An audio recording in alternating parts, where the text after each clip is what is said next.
Welcome back, everyone. In our previous lesson, we introduced four new letters of the Greek alphabet. Of course, in that video, we did a review and a recap of alphabet from alpha, the first letter, all the way to eta. And then we introduced new four letters, and that was theta, iota, kappa, and lambda. And so I hope you remember. I hope you've been able to practice those things and that you're continuing to practice how to write these letters because they're going to be helpful and very, very important as we go ahead with our lesson. And so we'll pick on from there and we'll introduce hopefully new sets of letters today in this lesson. And that will be mu, nu, C and Omicron and Pi, Rho, Sigma, Tau, Upsilon, Chi, Phi, Chi, Psi, Omega. Those are the remaining letters. And so let us get into reminding ourselves a bit, and I'm just going to share my screen again, and so that we can write and at least see what we are writing. All right, so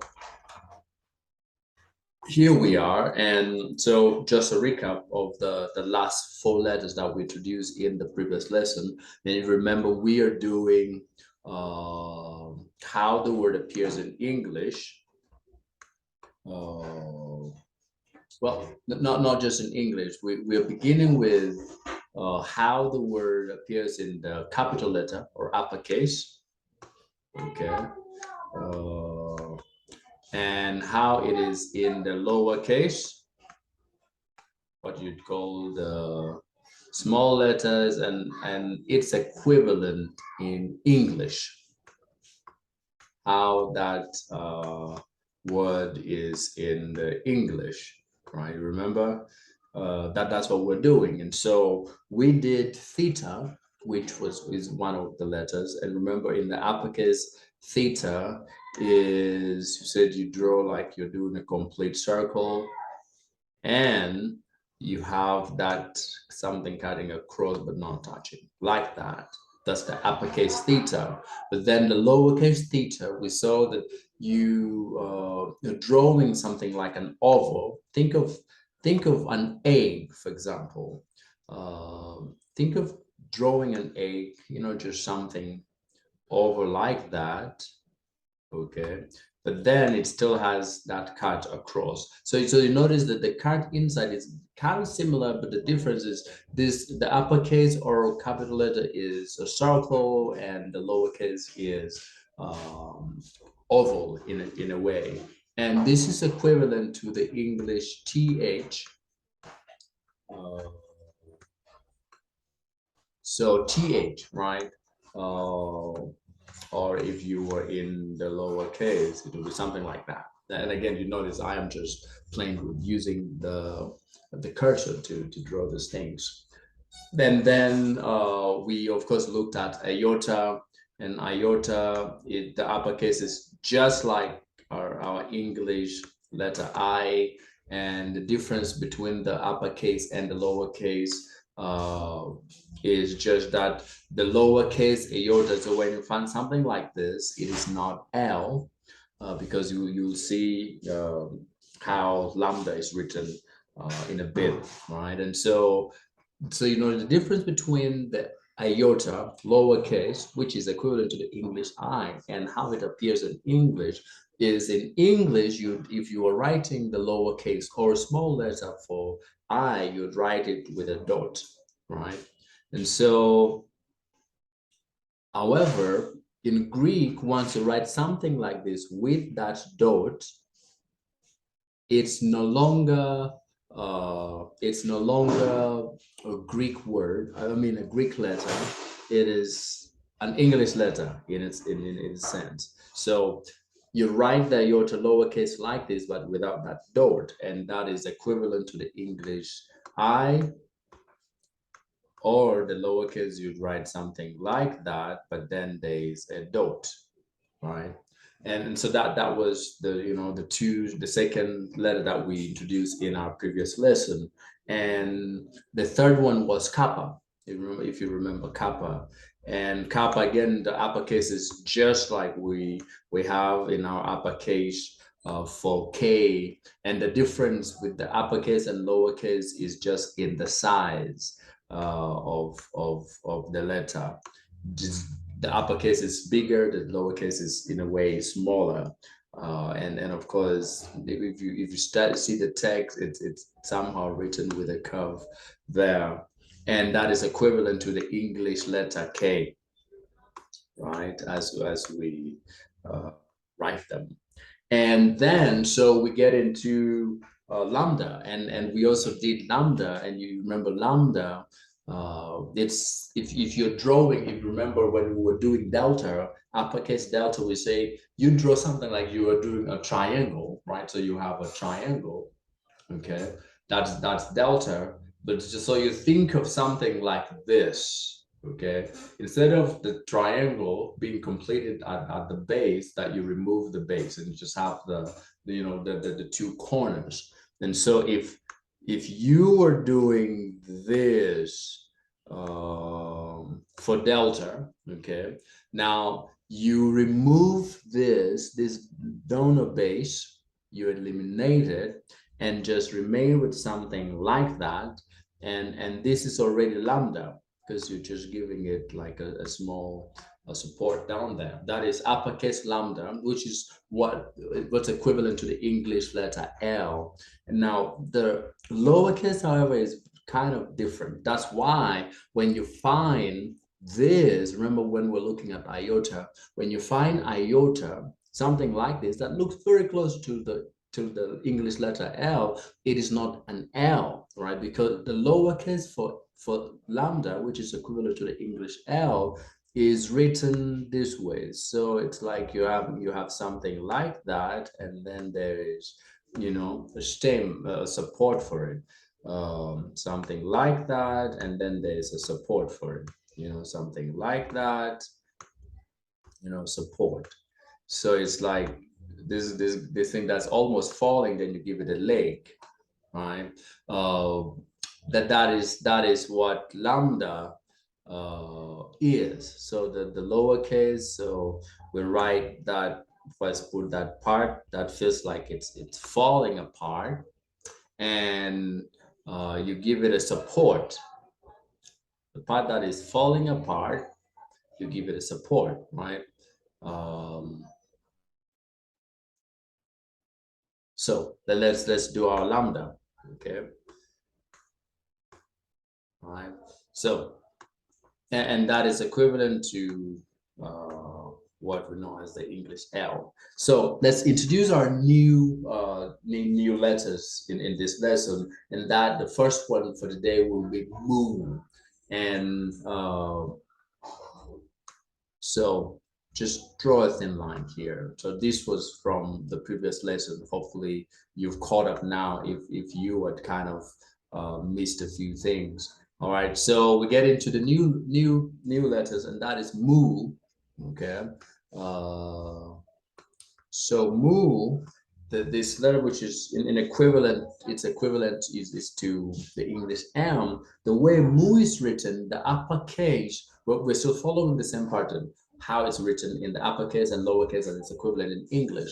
Now, like we've already said in our previous lessons, that the sound of each of these letters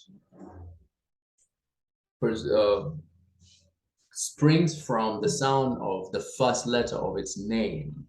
That's why kappa, for lambda, and then, you know, the iota, or the alpha, the r, the b, the beta sound, the g from gamma, or the delta, right? So or the z from zeta. So moo, the way moo is written in the uppercase is exactly how it appears in the English letter, because it's exactly, you'll find something like this in the uppercase, exactly how it is in the English letter. All right. Now, the difference, however, with the lowercase is, so think of, let me kind of at least show you in a way how to write. Think of writing an English U, right? So this is an English U, right? Now think of something like that, but then instead of leaving it this way, so you notice this part where my pen is, then you give it a tilt and take it down a bit like that. Now, when you write something like this, now that is move in the lower case. And of course, when you're going to write, just like we saw with the beta, remember with beta, it's the B, quote unquote B. The beta letter is still just like how it is. It appears in a way like how it is in the uppercase, but the difference is in the corners. It's the sharp corners disappears. It's a round edge, and then it has a tail. And we said when you're writing beta, you begin with the tail, and then you do that, right? And so the same is with the mu. You first begin with the tail, then write the U, okay? You see how begin with the tail, then write the U. Begin with the tail, then write the U. Of course, depending on the size of the book and the margin, the size of the line in the book you're writing, it should determine the length of the tail. Okay, but you see what we're meaning. So it is. So we are, putting our tail there, and that's equivalent to the English M. And you'll notice that the uppercase is M for English is just like how it appears in the uppercase for move. And then, of course, the difference is in the lowercase, because the lowercase, is that. It's equivalent to that, like you use it in men. Okay. The next new letter that we are looking at is new. So we've looked at mu and we're getting into new. So mu and new. Okay. That is the next letter. Now, the uppercase new is, again, just very similar to the uppercase letter for the English N. And so the uppercase is that. You find that, you have, your uppercase, of course, forget this corner, but that's the new. Now, however, the lowercase is different. You're going to find something like this if you're looking at if you find writings in the lowercase, something like that. It looks like a V, like the English V. But what is appearing like the English V is not a V. It is actually a new, which is equivalent to the English N. Now, the way it is written, however, just want to show you, is that on the left-hand side, now this is depending on how you're viewing this, probably because it's mirrored in a way. My left might be your right, but on this side where I'm beginning, so let's just follow. It's like you're giving a straight line, like you're doing a V, right? Now, if you were doing a V, you would have taken it like this, right? If you were doing a V. However, the way it is not the same. So, but you first begin with that straight part. Now, this next part, it comes with a curve a bit. Are you seeing? Straight and then with a curve a bit. This one is straight and then with a curve. Straight and then with a curve. Straight and then with a curve. You see that? So that is the new. So when you see something like this, of course, the first thing that will come to your mind when you see something like this is going to be that this is letter V, because your mind is reading from the English perspective. But when you see this, it is not a V. It is a letter N, equivalent to the letter N. It's new, which is equivalent to the letter N as we have it in English. And you'll discover that Greek does not have letter V in its alphabet. Okay, so the new, so it's equivalent to the N, which again, you see the uppercase is just the same, or that. Okay, now remember, however, that if you write something like this and then bring a tail like that, then it is no longer an N. It is another letter in Greek. I don't know if you remember it. What looks like an N but has a tail in Greek, the Greek alphabet, the letter is eta, right? So once you find that, if you write something like this with a tail, it's no longer letter N, English, it is eta in Greek. And for it to be an English N should be like that without a tail. Okay, so that is the second letter of that we're introducing and learning today. The third letter that we're learning today is C, which it is that is the name, right? And again, like we said, the name and the sound that each of these letters bring is derived from the sound of the first letter of its name. And now this one is at least probably the closest to or more than zeta. You remember zeta when we were writing zeta. For zeta, we say the uppercase zeta is just like our uppercase Z, but the lowercase zeta is very, very different, because when we're writing the lowercase zeta, say you write like you're writing a slanted L, and you give it a curve underneath, and then you give it a here. Remember that? Now, the T, this letter here is very different. Both the uppercase and the lowercase, they're very, very different. Okay, so at least hopefully you've practiced how to write zeta, that now you can write especially the lowercase. Okay, now so this one, the uppercase, it's like you're doing a decoration in a way. So think of an E. Let me first draw this. Think of something like this.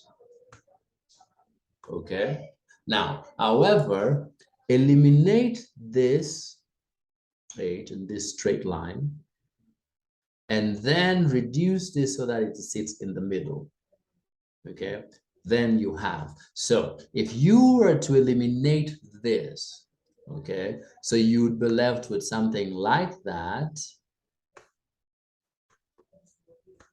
All right, and you're going to have something like that in the middle, and you'll have something like that. Okay, you get what I was saying? Because then we can just complete this line and then join, and you have that. So think of something like that. However, so what you see here, so this right here is how T is written in Greek. That is the uppercase for that letter. Okay, so let us have it. Let's erase so that we can write the actual letter. Okay, so we're writing the uppercase for C, and it's something like that. And then we have something in the middle, just right, fitting right in the middle. And then we have the outer part, like that. That is what C, the uppercase is like. Now, the lowercase is one of the most complex, okay? So how you write the lowercase, we're going to practice it a bit, okay?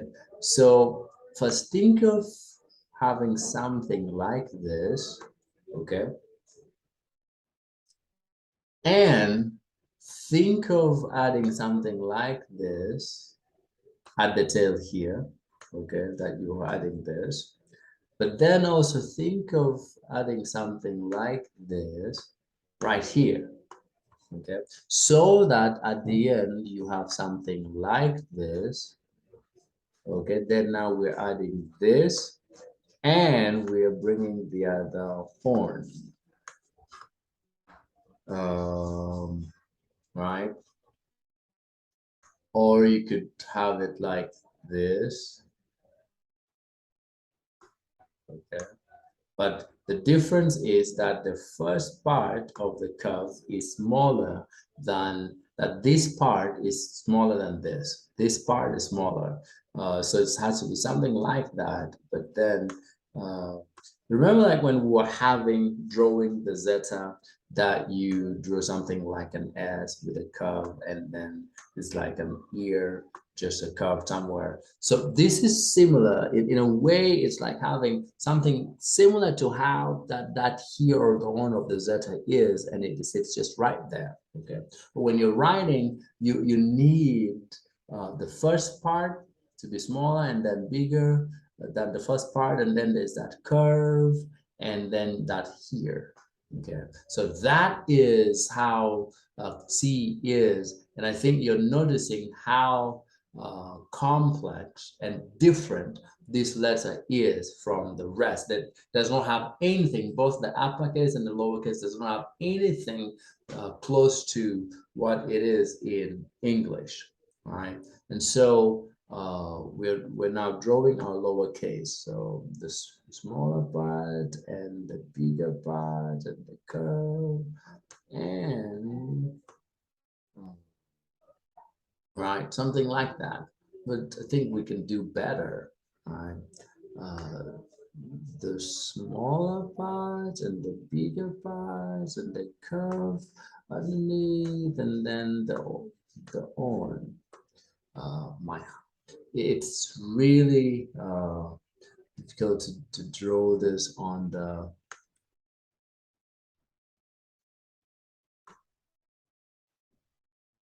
I think you can see, even for me, even when I've written this several times and drawn this, done this letter a whole lot of times, that sometimes it still disturbs, especially with, just playing with the cursor, right? So at least you've seen that there are a few letters that you're going to need to practice a lot more. The mu lowercase, well, not very complicated, but especially the C, this letter, and zeta. And you've seen that it's really, really different. Okay. Now, this one is equivalent to the English X.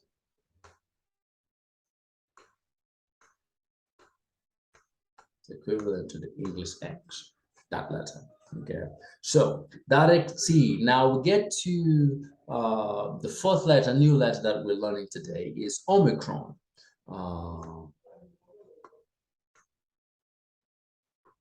Omicron. Okay, so Omicron. Now, Omicron, the uppercase, no problem. So think of your English letter O, okay? Now, don't mind the corners not being sharp. But let's see if we can do a better O shape.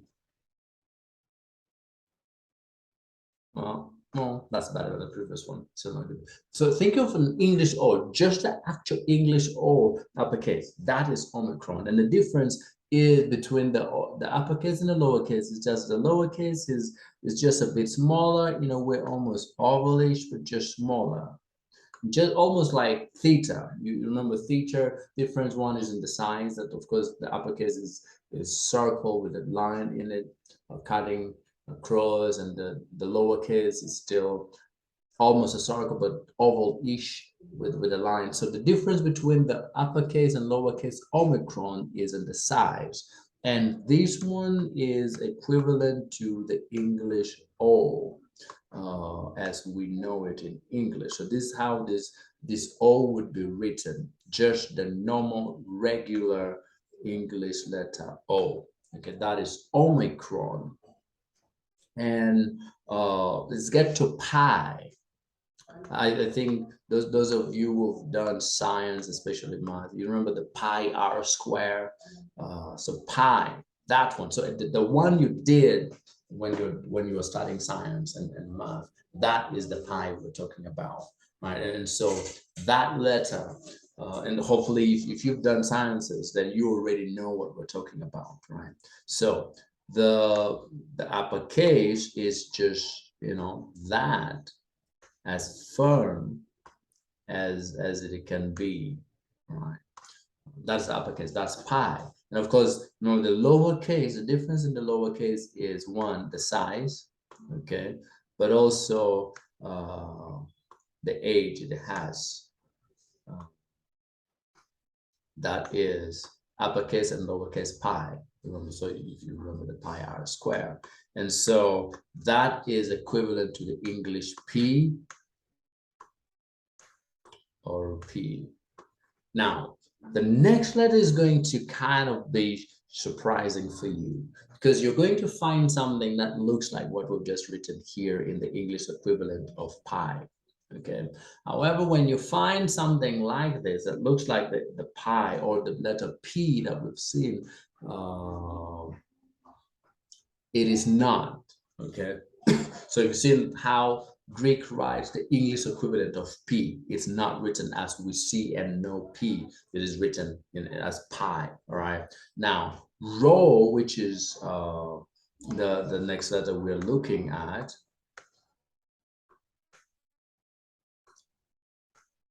Okay.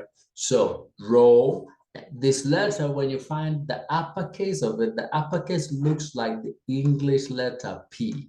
So when you find something like this in Greek, that is not P in English. That is rho, which is equivalent to the English letter R. You're getting it? You find something like that, it is not P. Remember, for P is written like this, pi. So when you find something that looks like the English letter P, it is actually not P. It's rho equivalent to R. And then, so the lowercase is almost like how the uppercase is. So think of something like this, the uppercase, but without this sharp corner that you are destroying this corner and making it smooth. And so you'd have something like this. You begin from down, then just do a curve, you know, something like that. So think of like you want to do better. Okay, remember how you do better. You begin from down, and then you do the curve, and then you do the curve, but then it's the tail. So for rho, lowercase, so think of something like that. It's like you're drawing a better, but then you just do the first loop and then you leave it. That is what we're talking about. That is what the lowercase for rho is. So that we're just doing the curve, the first loop, and that's finished, right? And that is equivalent to the English R as we know it, or that as you know, depending on how you write your R. Okay. So we have just introduced 6 new letters in this lesson. I hope you are continuing to practice and learn. So we're going to pause here, take time, review the previous lessons, practice, and remind yourself of those alphabetical letters, and go through this new letters, practice and make sure that you're conversant with them, and then come for the next lesson, because in the next lesson we will try and cover the remaining letters of the alphabet, and that will be the sigma and the tau, upsilon and phi and chi and psi, then the last letter that at least almost everyone knows, omega. And like I said in our first lesson, at least almost everyone, whether they've been Greek students or not, they've been in the Greek class or not, they know at least two Greek letters. That is Alpha and Omega, because Jesus said, "I am the Alpha and the Omega," right? And so that is what it is. And so we We will pick on from here. For now, don't stress yourself. It may not make sense immediately, but practice and read and practice again and revisit and repeat, and you will be fine. All right. So see you in the next lesson. All right.